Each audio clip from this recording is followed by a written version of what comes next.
Bisakah kita masuk dalam alam ketuhanan tanpa masuk alam astral? Karena aku suka melihat yang indah-indah saja. Sementara itu di alam batin manusia ada bersab-sab.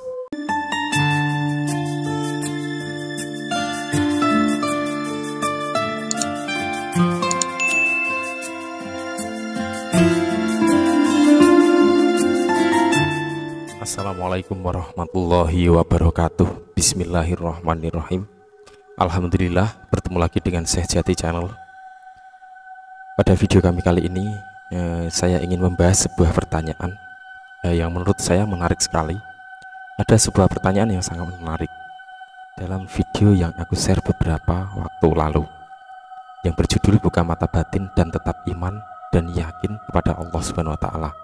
Berikut pertanyaannya: bisakah kita masuk dalam alam ketuhanan tanpa masuk alam astral? Karena aku suka melihat yang indah-indah saja. Para sahabat semua, jenis-jenis alam gaib maupun tingkatan alam batin sudah sering sekali kita bahas sebelumnya. Karena Allah Subhanahu wa Ta'ala itu tidak terlihat oleh kita, lalu kita berprasangka bahwa Allah bisa dijumpai di alam gaib atau di kedalaman batin manusia. Ini bisa dibenarkan di dalam sebuah hadis dari kitab Riyadhus Shalihin dari Abu Hurairah radhiyallahu an berkata bahwa Nabi Muhammad bersabda, Allah Subhanahu wa Ta'ala berfirman, aku sesuai prasangka hambaku, aku bersamanya ketika ia mengingatku. Jika ia mengingatku saat bersendirian, aku akan mengingatnya dalam diriku. Jika ia mengingatku di suatu kumpulan, aku akan mengingatnya di kumpulan yang lebih baik daripada itu, kumpulan malaikat.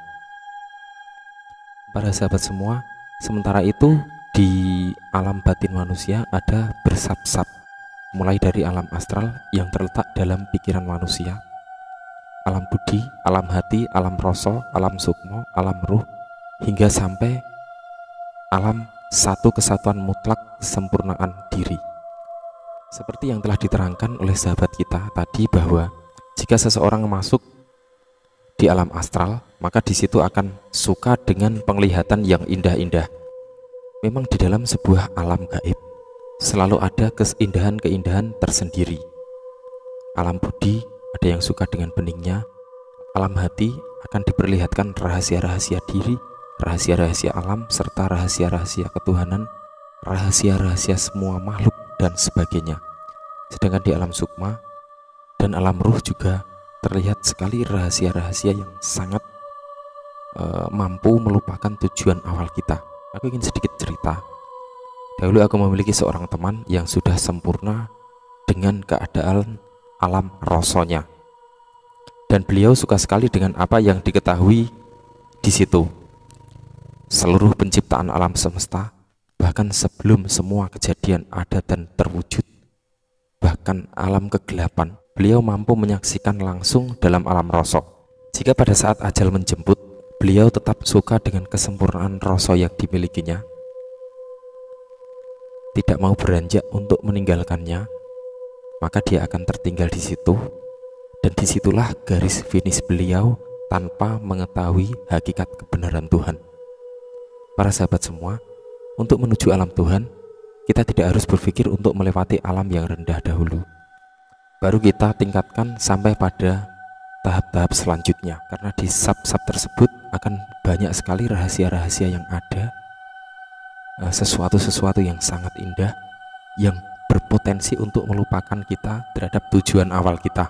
Dan menurut saya, untuk berpikir menuju sab pertama, kedua, ketiga, dan selanjutnya akan sangat menghabiskan umur kita saja. Kita tak pernah tahu apa yang akan ada di tingkat alam tersebut. Bahkan kita juga tidak tahu sampai kapan batas umur kita.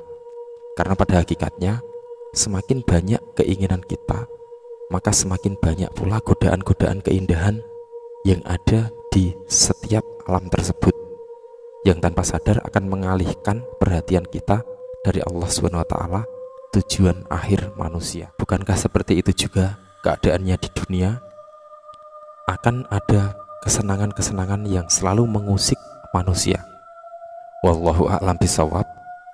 Wassalamualaikum warahmatullahi wabarakatuh.